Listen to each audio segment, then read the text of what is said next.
Salut les amis, j'espère que vous allez bien.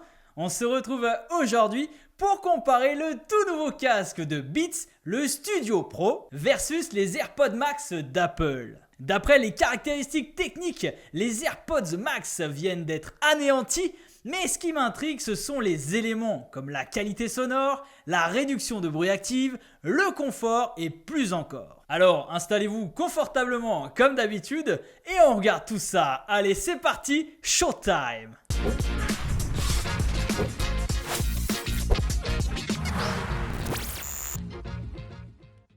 La première chose qui m'a frappé, c'est l'étui de transport du Beats par rapport aux AirPods Max. On a un vrai étui qui protège le casque contrairement aux AirPods Max. D'ailleurs, il est tellement inutilisable qu'il prend la poussière chez moi. De plus, il est très bien réalisé cet étui car on a de quoi ranger son casque et les différents câbles et il y a même une poignée sur le côté. En continuant avec les éléments donc fournis dans la boîte chez Beats, là aussi on en a pour son argent avec un câble USB-C vers USB-C pour la recharge et l'audio et un câble audio analogique 3.5. Alors que du côté d'Apple, il y a simplement le câble Lightning vers USB-C et il faudra même rajouter 45 € pour s'offrir le câble audio. Parlons maintenant du design et des différences entre les deux casques. Alors déjà, les AirPods Max d'Apple sont conçus avec des matériaux de haute qualité tels que de l'acier inoxydable et de l'aluminium, ce qui lui donne une apparence haut de gamme. En revanche, lui, le Studio Beats Pro est fabriqué avec du plastique, ce qui donne une sensation de qualité nettement inférieure. Alors pour moi, il n'y a clairement pas photo entre les deux, puisque le AirPod Max d'Apple est beaucoup plus classe que les Beats. Par contre, ces matériaux, ça joue sur le poids, car le casque de la pomme pèse lui plus de 384 grammes, c'est lourd, alors que le Beats, lui, seulement 260 grammes, et la différence est assez folle, croyez-moi, et ça se ressent sur des utilisations de longue durée. Autre point bien différenciant entre les deux, c'est la portabilité. En effet, les AirPods Max ne sont pas pliables, ce qui peut le rendre pour le transport un peu plus compliqué. En revanche, lui, le Studio Beats Pro, il est pliable, ce qui offre ainsi donc une meilleure portabilité et ça facilite considérablement le rangement dans un sac. Alors sur ces deux casques, vous aurez accès donc à des boutons pour régler le volume et changer de mode audio entre la transparence et la réduction de bruit active. La seule différence, c'est que vous pourrez éteindre votre casque Beats à l'aide d'un bouton, alors que sur les AirPods Max, ça ne sera pas possible. Sinon, moi j'ai une préférence pour l'ergonomie des boutons Apple et la qualité, ça n'a rien à voir. C'est franchement pas agréable sur le Beats. Alors un casque audio, ça doit être aussi super confortable. Les AirPods Pro Max sont tout simplement exceptionnels à ce niveau-là. On ressent donc une légère pression sur les côtés, mais le dessus, il est vraiment super doux. Il respire super bien ce casque, les matériaux utilisés sont top et j'apprécie vraiment d'avoir l'oreille complètement recouverte. Le seul défaut que je pourrais lui donner, c'est qu'après un certain temps d'utilisation, on commence à sentir le poids du casque sur la tête. Sinon, du côté de Beats, ce n'est pas la même chanson.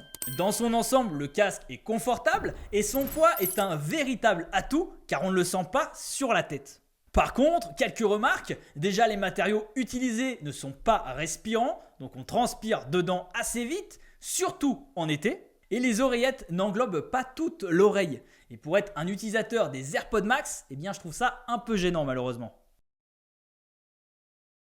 Maintenant, je voudrais vous parler de la fonctionnalité réduction de bruit active. Alors dans mon test des AirPods Pro Max que je vous affiche juste en haut, j'avais dit que c'était tout simplement incroyable et je le confirme aujourd'hui, c'est toujours une tuerie. Pour se mettre dans une bulle, je trouve que c'est un mode qui marche bien, que ce soit dans les transports en commun ou même là récemment, j'ai installé une climatisation portable dans mon studio qui fait un vacarme de fou malade.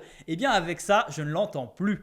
Alors avec le Beats Studio Pro ça marche aussi, mais pour être honnête, pas aussi bien et pour le prix proposé à 400 €, moi je trouve qu'il est loin derrière le casque Sony ou encore le Bose. Pour vous donner plus d'éléments concrets et techniques, l'atténuation des sons graves et des hauts médiums, donc les voix humaines, elle est assez limitée. Les micros sont également assez sensibles au vent. Néanmoins, le Studio Pro reste correct dans sa fonction de réduction de bruit active Il faut simplement retenir qu'il est derrière tous ses concurrents. Ouais, je suis un peu dur avec lui, mais c'est un fait.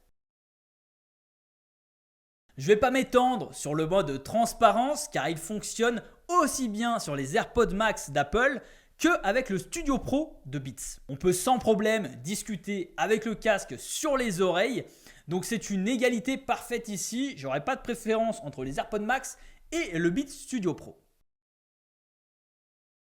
Maintenant, comparons le son donc des deux casques. Alors, qu'est-ce que ça donne? Qui est le meilleur? Avant tout, je suis pas un audiophile, mais je sais apprécier un bon casque quand j'en teste un. Alors perso, moi j'ai toujours adoré les casques de la marque Beats. J'avais notamment acheté le tout premier à l'époque, puis j'avais évolué sur le premier sans fil que j'ai toujours d'ailleurs. La signature de Beats m'a toujours beaucoup plu car les basses étaient profondes et riches et les musiques étaient toujours bien mises en valeur. Mais pour être honnête, ce nouveau casque m'a un petit peu déçu. Les AirPods Pro Max d'Apple avaient toujours une meilleure plage dynamique et un mélange de sons plus équilibré dans l'ensemble et en particulier dans les médiums et les aigus. Mais attention, ce casque n'est pas non plus à jeter à la poubelle. Je dis simplement qu'on ressent la différence tarifaire entre des AirPods Pro Max à 600 € et un casque Studio Beats Pro, lui, à 400 €.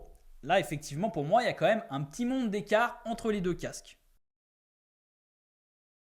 Alors du côté de la batterie, eh bien, il n'y a pas match du tout entre les deux casques. Le Beats écrase tout simplement Apple avec une autonomie démentielle jusqu'à 40 heures, alors que lui, ce casque d'Apple peut monter jusqu'à 20 heures d'écoute, soit 2 fois moins d'autonomie. Je tiens à préciser tout de même que pour avoir ces statistiques-là, il faut vraiment désactiver toutes les options de son et l'écouter vraiment en mode basique. Alors ce qui me dérange moi vraiment avec les AirPods Max, c'est que vous ne pouvez pas éteindre le casque et il se met uniquement en veille, mais il perd quand même de la batterie en veille. C'est quand même bien dommage. Et en plus, lorsque la batterie est vide, vous ne pouvez pas les utiliser pendant la charge et vous ne pouvez pas non plus utiliser le câble jack non plus.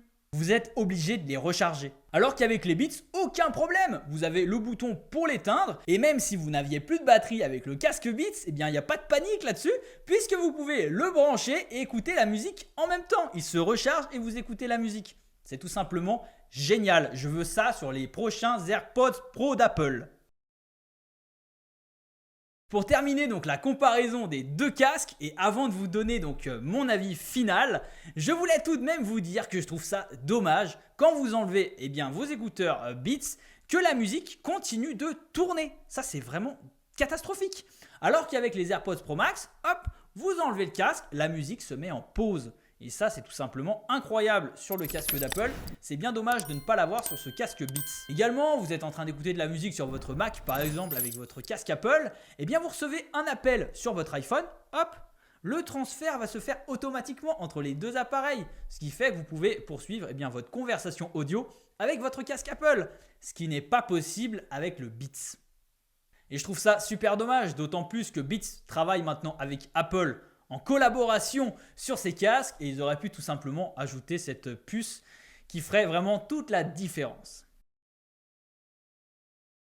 Pour conclure les amis, qui devrais-je choisir entre ces deux casques, le Beats Studio Pro ou les AirPods Pro Max d'Apple? Pour être complètement transparent avec vous les amis, avant de faire mon test, je pensais vraiment que j'allais vous conseiller ce casque Beats, d'autant plus qu'il est tout de même 200 € moins cher que le casque d'Apple et il proposait même des fonctionnalités supplémentaires. Mais après avoir essayé les deux casques, je dois dire que finalement j'ai changé d'avis. Pour moi, ce ne sont même pas des concurrents. Les AirPods Pro Max, ils ont encore des fonctionnalités qui justifient donc le montant super élevé, ce qui en fait donc pour moi une expérience quand même globale qui est beaucoup plus aboutie sur le casque d'Apple. Ils sont plus intelligents que ces écouteurs Beats, ils ont de nombreuses fonctionnalités que les écouteurs Beats n'ont pas. Je pense qu'ils ont un meilleur son et une meilleure qualité de construction avec des matériaux qui n'ont vraiment rien à voir, du moins à mes yeux. Et pour moi, l'expérience est beaucoup plus agréable avec le casque d'Apple que le casque Beats. Alors cela ne signifie pas que les Beats Studio Pro ne valent pas la peine d'être achetés. Encore une fois, c'est une différence de prix quand même de 200 €, c'est énorme. Et si vous êtes un utilisateur Android, les Beats Studio Pro, je trouve qu'ils s'adaptent vraiment super bien avec les téléphones Android. Vous avez notamment une application dédiée qui est disponible et qui permet de l'utiliser au mieux. Donc si vous êtes du côté d'Android, eh bien ça peut être un très bon choix. De plus, vous avez le câble donc USB-C to USB-C. Donc ça c'est génial, si vous avez un Android, vous pourrez le connecter directement dessus pour profiter d'une qualité audio encore meilleure, alors que un utilisateur d'iPhone, eh bien aujourd'hui ce n'est pas possible car on a encore le port Lightning, donc on ne peut pas bénéficier de cette option-là. Encore un argument pour dire que ce casque est peut-être plus adapté pour les utilisateurs Android.